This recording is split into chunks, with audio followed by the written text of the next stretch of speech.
In 1906, inside a remote Catholic mission school in Natal, South Africa, a 16-year-old girl named Clara Cele became the center of what many priests later described as the most violent possession they had ever witnessed. Before it began, Clara was described as shy, obedient, deeply religious, and physically weak. She followed every rule, attended every prayer, and was considered one of the most well-behaved students in the mission.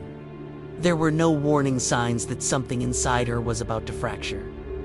According to written testimony from the priests, Clara confessed that she had become obsessed with sinful thoughts and dark curiosity. She later claimed she had made a conscious pact with Satan, something that deeply frightened her, but also seemed to give her a sense of power. Soon after, her personality shifted violently.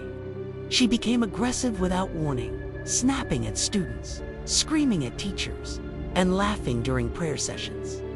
She would spit on religious objects and tear apart rosaries, screaming that they burned her hands even when they physically did not. The first violent incident occurred during morning prayer. Clara suddenly fell to the floor, convulsing violently, arching her back in a way witnesses said looked unnatural, like her spine was bending too far. 4 adult men attempted to hold her down, but she threw them off with strength far beyond her size. She clawed at their faces, drawing blood, and attempted to bite one of them on the neck before being restrained again. Her face twisted into expression as witnesses said, "Didn't he look human?" Her jaw opened wider than normal. Her eyes rolled back completely, and her tongue pressed forward in a way that made her speech sound distorted and layered.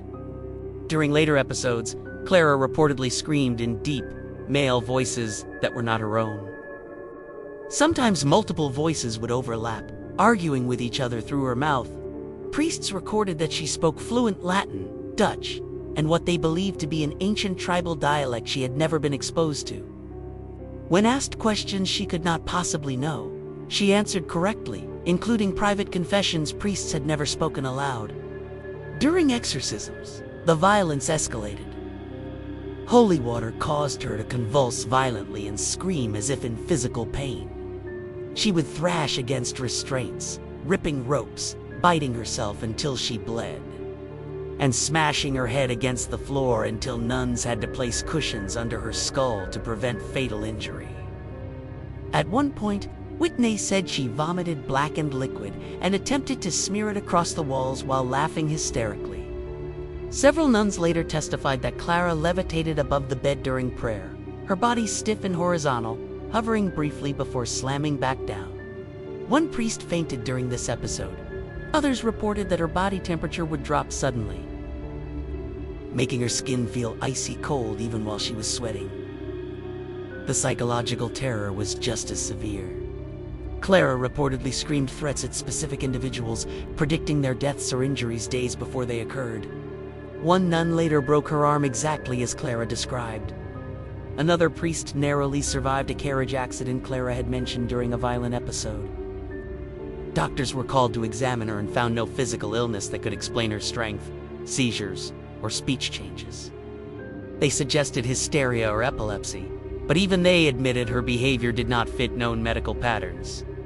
After months of violent rituals, prayers, and isolation, one final exorcism was performed.